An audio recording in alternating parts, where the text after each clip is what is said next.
Estábamos con Rama, con Rodrigo Joaquín del Pino, que también Mojan lo conoce, porque mi idea es esta, y lo hablamos recién con Gustavo. Si querés encontrar violencia y querés encontrar un montón de información fresquita, esa que consume mucho la gente y que tan mal al coco nos hace, está en todos lados. Aquí hacemos un poquito y un poquito para apaciguar también toda esa cuestión que se ve afuera. Bueno, Moja, muchísimas gracias por venir. Encantado de estar con tu presencia. Eh, bueno, vamos a hablar un poquito de la meditación. Yo cada vez que viene alguien que hace meditación o que hace yoga, yo siempre le pregunto, digo, ¿por qué es tan importante la respiración? ¿Por qué siempre hacemos hincapié en el tema de la respiración? La respiración es importante porque ayuda a apaciguar la mente. Depende del tipo de respiración que hagas. Pero la respiración, como respiración en sí, no tiene un valor tan importante. El valor de la respiración está en el pranayama. El pranayama es la regulación del prana, de la energía vital. Cuando uno hace esas prácticas respiratorias, en realidad lo que uno debe hacer primariamente es movimientos físicos. Pero lo que uno tiene que hacer es sutilizar la percepción, refinar la percepción para percibir ese prana, esa energía vital que se va generando. Es como la usina yo suelo comentar en las clases, es como la usina de las represas, que produce el agua al pasar por las turbinas, va a producir energía, la energía eléctrica. Bueno, el prana es la energía eléctrica. La respiración, el agua, la respiración es el agua, el aire es el agua. ¿Sí? Entonces, el enfoque de atención en el pranayama tiene que ser en el prana. Eso es lo que uno va aprendiendo. Al principio es mecánico. Y lo que sucede es que el prana, esa energía vital, está muy relacionada con la mente. Entonces, es el intermedio entre la mente y el cuerpo. Es lo que si uno aquieta el prana, también la mente se aquieta. El cuerpo también. Y, o sea, nos lleva a toda una cuestión biológica, ¿no? Porque, Sí. ahora digo, tantos años, desde hace tantos años se sabe esto, ¿y por qué no lo podemos aplicar? Hay gente que dice, a mí me van a enseñar a respirar si yo respiro todos los días. Sí, obviamente que es una, si no, no podríamos estar Y hablando, es ¿no? muy bueno, es un muy buen pranayama observar la propia respiración. Mi maestro, Swami Muktananda, él decía que observar su propia respiración es el mejor pranayama, porque comienza también a observar esa energía como entra y sale. Entonces uno se va a dar cuenta que si está agitado, esa energía está alterada, entonces va a ir aquietándola. Su mente cuando está agitada, también la respiración está agitada. Entonces, siempre se ha visto, por la tercera ley de termodinámica, que cuando un sistema se va aquietando, entonces mejora el orden, aumenta el orden. Y este es el orden fisiológico. Empieza a haber un reordenamiento fisiológico y se eliminan las tensiones, se eliminan los obstáculos. Muchas veces pensamos que las cosas nos suceden, ¿no? Desde afuera y que somos víctimas de todo lo que ocurre en el mundo, pero en realidad a veces podemos ponernos muy nerviosos y perder este pranayama, pero solamente con el pensamiento, ¿no? Por eso se necesita quitar el pensamiento también. Sí. Es claro, es una visión dual, una visión dualista del mundo. Uno y el mundo. Entonces me atacan o yo ataco. Lo que uno debería aprender, y esto lo puede hacer en compañía de un maestro, como el que va a venir ahora en noviembre, Swami Nityananda, uno de los sucesores de mi maestro, lo que uno debería aprender es esta visión de este mundo como la propia manifestación. Entonces, toda la actividad de este mundo está íntimamente relacionada conmigo. Yo lo que tengo que hacer es observar qué es lo que está pasando en mí.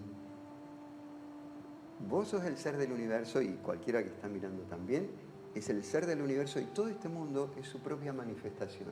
Esa es la gran enseñanza de estos maestros. Entonces, esa relación con el mundo ya no tiene que echarle la culpa a alguien, empieza a percibirlo en sí. Cuando cuando comienza a percibir en sí esa experiencia, empieza a vivenciar esa experiencia, entonces toda la actividad se va reorganizando. Uno empieza a desarrollar el cielo en la tierra. Uno dice eso. ¿Cuántos pasos hay desde prestar atención a la respiración a meditar? ¿Son cosas diferentes? Prestar atención a la respiración, en realidad no hay técnica de meditación, hay técnica de concentración. Dharanas son técnicas de concentración. Hay un texto muy tradicional del Shaivismo de Cachemira, de una filosofía del norte de la India, que establece 112, 113 técnicas de concentración.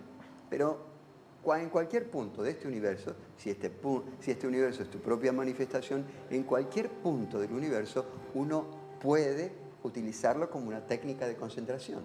Por ejemplo, ahora estás escuchándome y estás aplicando una técnica de concentración. Estás enfocando la atención en mí. Los televidentes, también en el sonido, en la imagen, hay un foco de atención y hacen caso omiso del resto de las cosas. Ese enfoque es dharana, se llama concentración. Y esa concentración va a producir después el estado meditativo. Le permite entrar en el estado meditativo. Ese estado en el cual uno reconoce en el otro su propio ser. Hay un reflejo, el otro le va a empezar a devolver, ese otro ilusorio y real al mismo tiempo, le va a empezar a devolver la propia imagen. Por ejemplo, ahora me estás observando, estás sintiendo y estás más cerca de vos que de mí. Hay una sensación de acercamiento en vos, ¿no es así? Sí, como un sí, acento. totalmente. Y esto es por el reflejo que estás teniendo en vos. El reflejo tuyo empieza a manifestarse. Entonces te devuelve tu experiencia, el ser, el único, el ser del universo. Siempre y cuando no hagamos una virtud de el hombre o la mujer orquesta, ¿no? Que dice, yo hago todo. No se puede hacer todo a la vez. Si no nos concentramos en algo, perdemos eso, ¿no? Claro, sí. Nos dispersamos. Sí. Atomizamos nuestra atención y se pierde un poco la idea de uno mismo. Es el referente interno. Nosotros estamos perdidos en el referente externo y nos olvidamos de este referente interno. Esa es la gran situación, ¿no? Entonces, uno al empezar a observar, a concentrarse en el elemento adecuado que te devuelva esa imagen, cuando uno comienza a hacer eso, entonces empieza a tener conciencia de este referente interno que se pierde en la vorágine del mundo. Uno corre detrás de las cosas, por ejemplo, la mente pasa por un estado que se llama priya, moda y pramoda.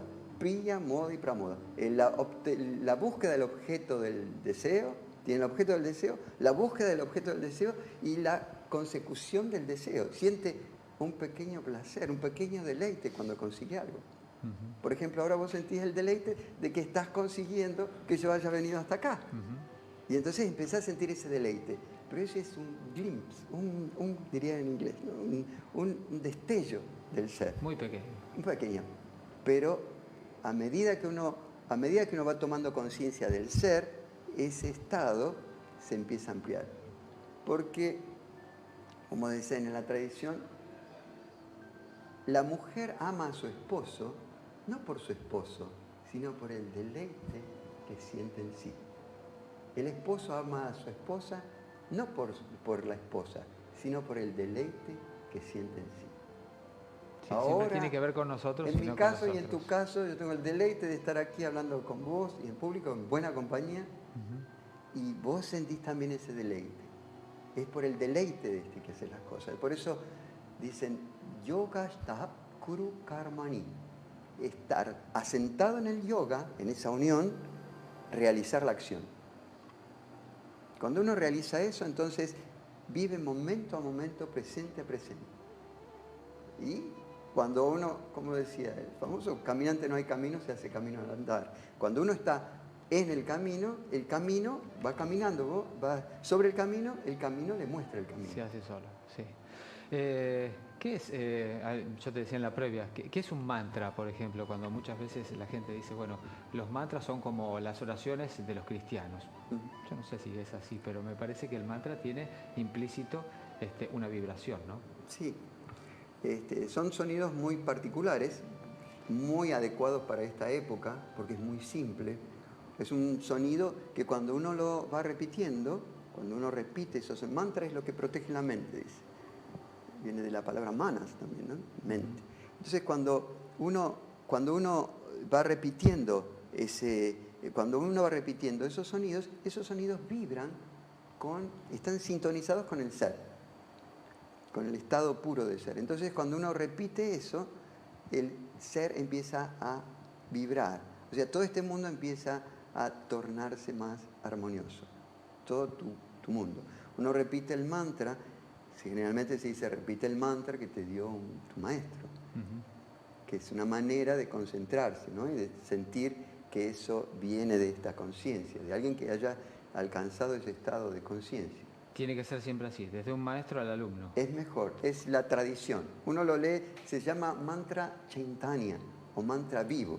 Tiene vida porque el maestro ha realizado al mantra, se ha dado cuenta, se ha percatado de la experiencia del mantra, el poder del mantra, totalmente. ¿Y en qué están los mantras? ¿En qué idioma están? ¿En sánscrito todos? En estas tradiciones vienen en sánscrito, pero todas las tradiciones tienen mantra. Todas las tradiciones tienen mantra. Por eso cuando vos decías de la religioso, un rezo, también están incluidos los mantras, son vibraciones. Por ejemplo, Santa Teresa de Jesús, creo que recitaba el rosario, decía, Pater Nostrum.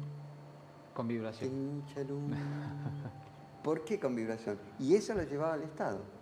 Claro. O sea, ¿por qué con vibración? Porque se utiliza la percepción. La vibración hace que uno se utilice la percepción y perciba cómo se va quietando esa energía o cómo está vibrando, manifestándose el ser en este mundo.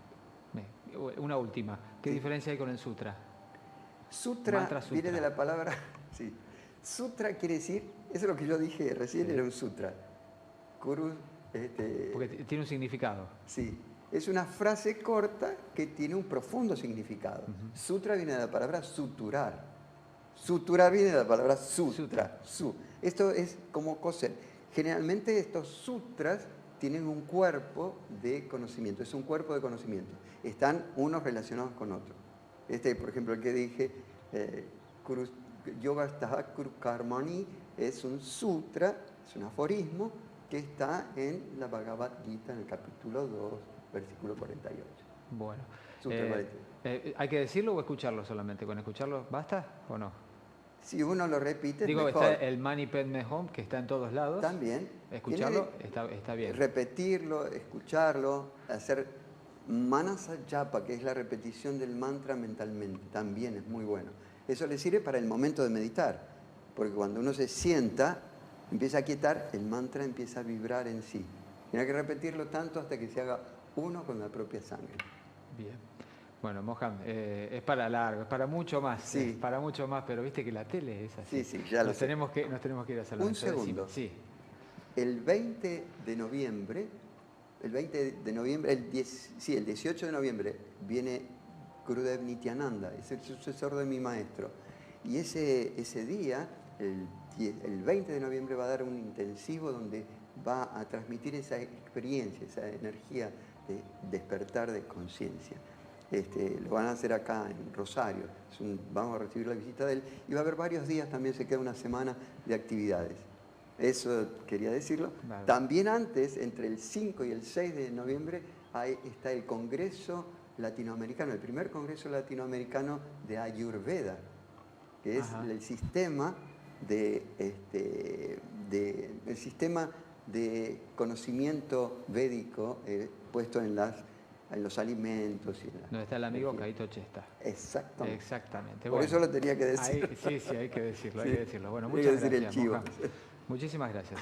Igualmente. Bueno, a Mohan lo encuentran en Facebook, está en Facebook y pueden tomar clases con él porque es un gran maestro.